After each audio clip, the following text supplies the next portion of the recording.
What's up, everybody? Christo here, and welcome to Budget Freedom. My name is Jessica. Welcome to another episode of Budget Freedom and E-commerce. We are trying to make a series of videos that will not only give you valuable information to run your business if you are already running an e-commerce business, but also to help you start a business if that's what you're trying to do. So join us, laugh, and comment below. Let us know your thoughts. Let us know if there's something else that you would like us, a different topic that you would like us to make a video on, and we'll be happy to do that. Otherwise, we hope you get some value out of this video. Please remember to like and subscribe and hit the bell notification. It's a huge help to us. And also, you'll know when we come out with new videos, so that will be great. All right, so what do we want to talk about today? So we want to talk about A to Z claims today. So let's, because there's Our favorite thing. Yes, there's a lot of sellers that get A to Z claims, and they actually Everybody does. If you try to be the best seller on the planet, you're still going to get an A to Z claim, and I think that's hard for new sellers as well. You know, you really put your heart in it, you really try, and then when you get an A to Z claim, it's really disheartening. It's really just a knock. You know, it puts you down so much, especially when it's not true or it's not really validated. But I think that's one of those things that we have to get used to as sellers, is to not take it personally. That you're not going to make everybody happy. That's just how it is. As hard as you try, you won't make everybody happy. And you need to try to put yourself in the customer's shoes. If they're not being too unreasonable, hopefully. Some of them are really crazy. And just try to understand, if it was you and you were feeling the way that they were feeling, how would you want to be treated, and treat them the same way, really. Yes. The old proverb, treat others the way you want to be treated, right? Right.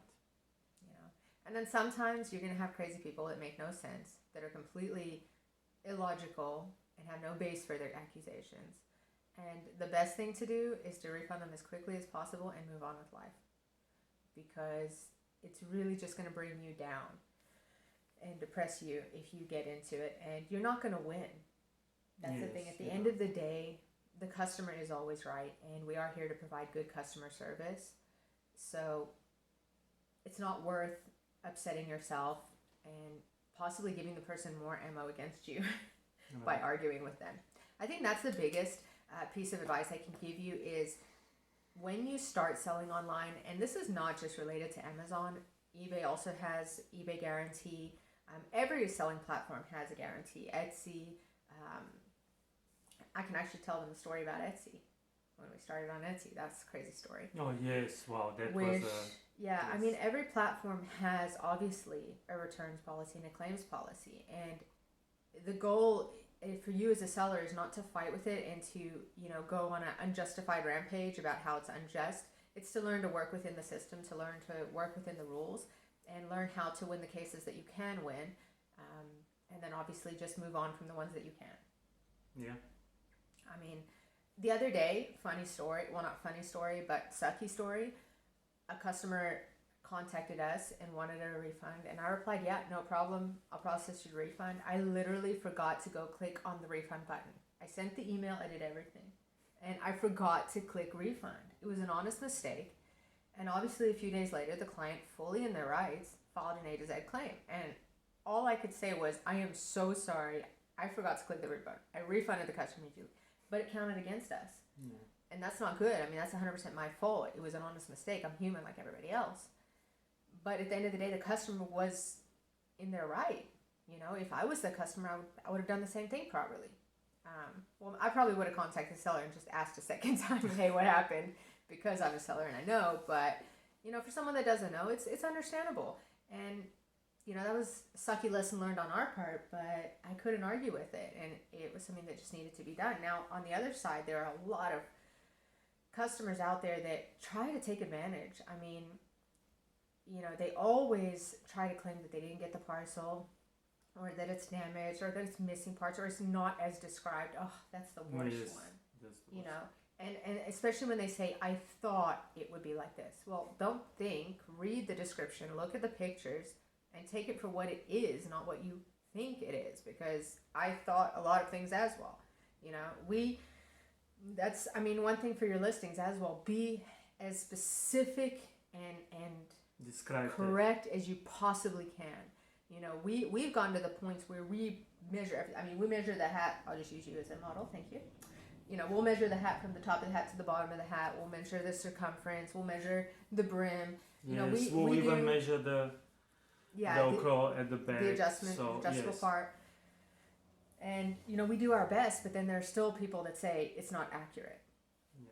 Because maybe, you know, they have a wider head or, you know, like thicker hair or what. It just didn't fit the way they want, which that's fine, but don't tell me my description is not accurate. Yes. Now, in the beginning, I would get really upset about that, really offended, and like, you know, why are they saying that? You know, but now I've just learned, you know, that's just the way that they see it. They feel like it wasn't accurate. And that's what they said. And the best thing for us to do is just, all right, send it back. We'll refund you. Not a problem. Don't argue with people. So, like I was saying a minute ago, sorry, I kind of jump all over the place here. When you start, you need to write templates. So you need to write standard templates for if a product is going to be returned, if they want to return a standard reply. And the standard reply for returns, especially now on Amazon, because in 2020 they changed the rules on Amazon, they no longer require you to reply to A to Z claims. And this is really dangerous, guys. You need to know this. They decide the A to Z claim based on your conversation, your message with the buyer. So if you don't reply correctly to a buyer and they file a claim, Amazon will automatically grant that claim to the buyer. And it's really bad. So I have very, very specific templates that I reply to that are 100% within Amazon policies, so that if a situation like that happens, and we've already had one or two, that Amazon sides with us and forces the buyer to return the product. Because per Amazon policy, and most eBay, Etsy, Etsy is a bit of a weird one, but per their policies, they have to return their item in order to get a refund. And it's not just good enough people telling you, oh, I sent the item back. Guys, don't be so trusting. It's hard to say that, but so many people will send back the wrong item, a damaged item, an old item, not send it back, you know, send a tracking number maybe they used a month ago. Make sure you get the product back and you inspect it before you refund a customer. Because if they send it back damaged or anything like that, you can take photos and you can actually deny the claim. I don't want to get too far into that. So in your standard reply, like for returns especially, yes, you should always say there, hello to your client. Yes, we accept your return. You're allowed to return it as per the policy. Give your return instructions. So if you want them to return it within 15 days, if you want them to provide a tracking number, whatever your terms and conditions are, make sure that you state those very clearly, and also set that in your return policy settings in all your platforms. Every platform has a section where you can set your return instructions. Go and set them up. If they're not set up there, again, you can lose a claim. So you need to take time. You need to make sure, like they say, all your I's and T's are crossed, your I's are dotted. Yeah. Go and make sure that everything is set up properly on the platform, and then also for you to work on a daily basis. Because you're going to be busy, you're going to have bad days, or you're going to have somebody helping you. And when you have a standard reply, you know that you're going to have that guaranteed quality reply, and you're not going to make a mistake and reply to somebody the wrong way. So you need, again, to accept their exchange or return. Well, not the exchange, the return. Give your return instructions. And then tell them if you're going to wait for them to return the item to refund them, or what your refund rules are. So I always say we will wait until we get the return and we inspect it, and then we will refund you. So that's up to you how you want to work it, but that needs to be very, very clearly worded, and not too long, but also not too short. It should be, I would say, at least 2 paragraphs. Your return message should be. And you should do that for everything. If someone says, where's my item? You should have a standard template that, again, with the item, if you're using tracking, Amazon will only back you up on tracking if you have the website, the signature, the date, and the time that the item was delivered. And this is really tricky. We have only found this to work with DHL internationally. Yeah. Locally, maybe you can get, if you're only selling locally in your area, maybe there are couriers that will provide you with that information. Probably there are.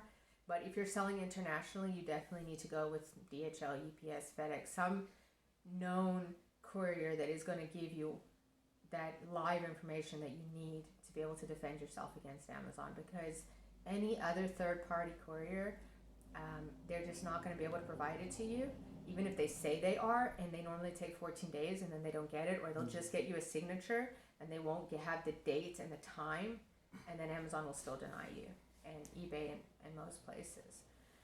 So you need to think carefully about how you're going to handle that, what courier you're going to work with, and then set up your return instructions, to that effect.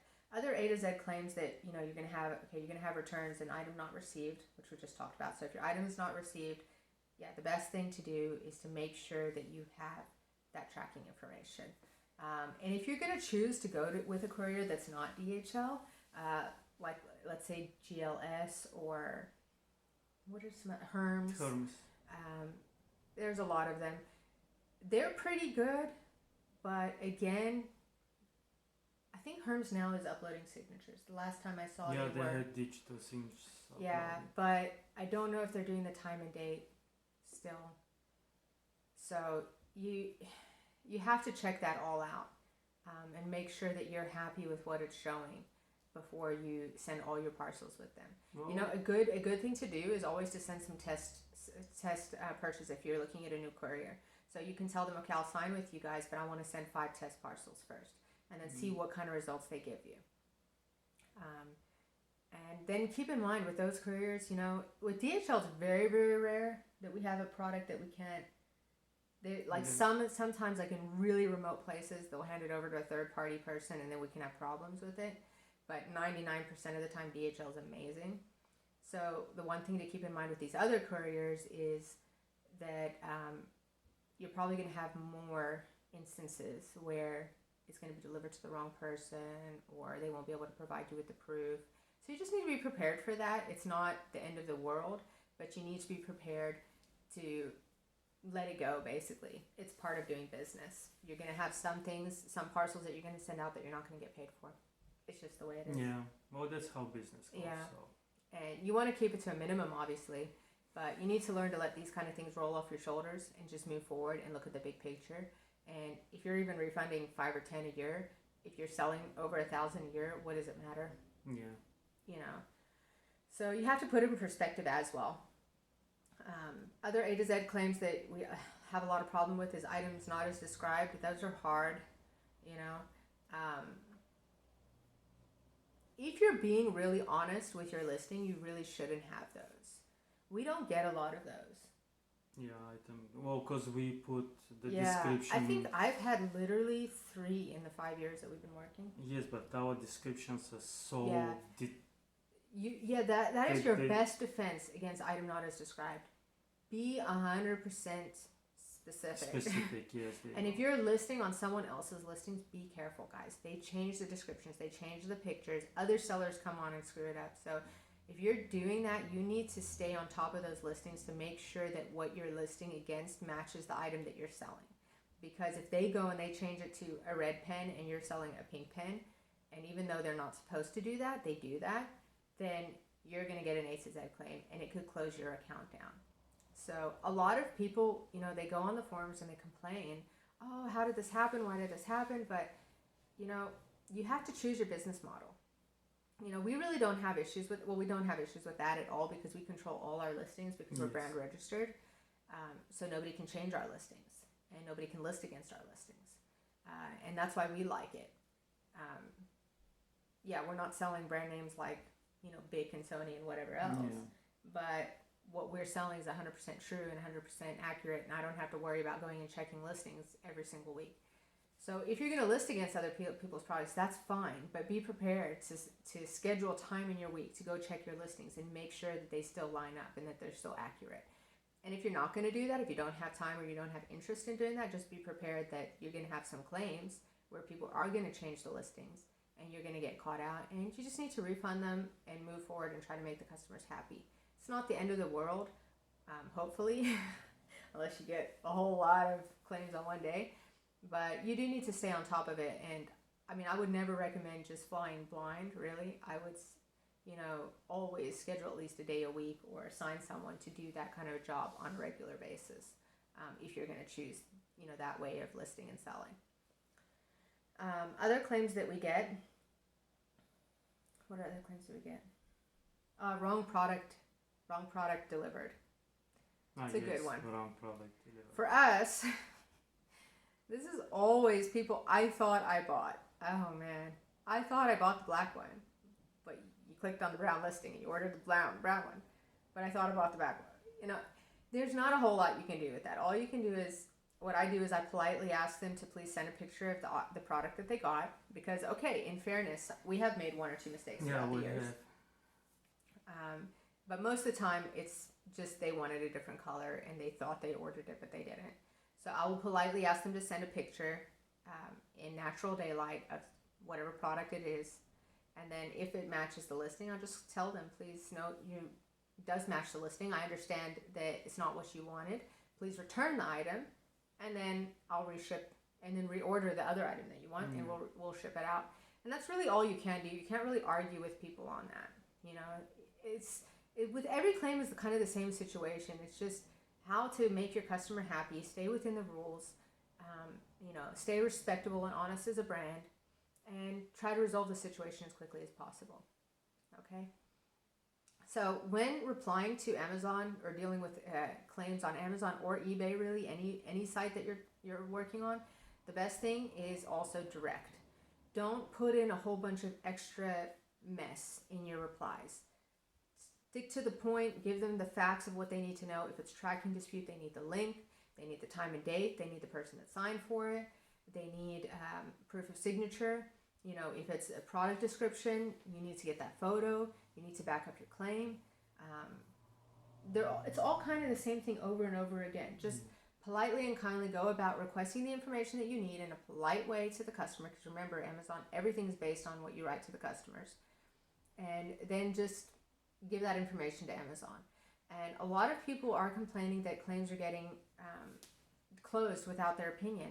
And even though Amazon says you don't need to represent your case to Amazon, I have found, we've had 3 cases in the last 4 months since they started doing this, more maybe 6 months, that if I go and I reply, even though they don't require it, if I see a claim come in, I immediately go and I respond to Amazon, then the claim normally gets closed in our favor. But the one time that I didn't, it was closed in the buyer's favor. And even though you're supposed to be able to appeal it, I still cannot get that appeal answered. And it's been months, absolute months. So that's another big tip I would say to you. Don't listen to Amazon when they say you don't need to reply. Go and reply as fast as possible, and it should be okay. I've had success with it, at least. So thanks for watching, guys. I hope this has been of value to you and something that can help you out and get you thinking of how you're going to set up your standard messaging and replies and handling your situations on all platforms. And please like and subscribe, hit the bell notification, and come back and see us for our next video. Thank you, guys. Bye-bye. Bye.